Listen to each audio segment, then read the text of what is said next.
Ana bu vaziyatda oyoqni jiddiy tarzda bosib olgan ekan Motasuna. Yo'q, Motasunaga nima uchun? Motasuna e'tiroz bildirdi. E'tiroz bildirgan. Boshqa futbolchi qo'ydi. Chimeziya qo'ydi buzdi, lekin sariq kartochka hozir Motasuna deb ko'rsatildi.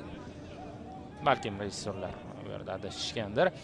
Nima bo'lgan taqdirda ham biz penalti ishlab olyapmiz va juda ham chiroyli fintlar evaziga Ravshanbekov o'zi tepadigan va gol uradigan bo'lsa, turnir to'purari Kitahara bilan tenglashib oladi.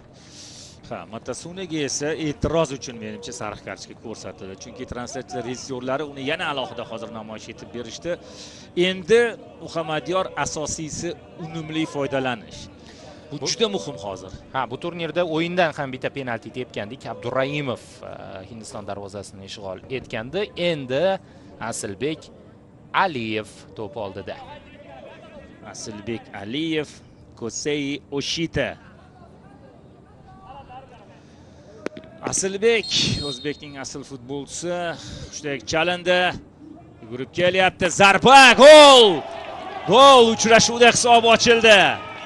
Asilbek Aliyev, men hozirgina aytib o'tdim, O'zbekning asl farzandlaridan biri. Rostdan ham yaxshi qo'shildi bu tarkibga. Bu turnirdagi dastlabki golini uryapti va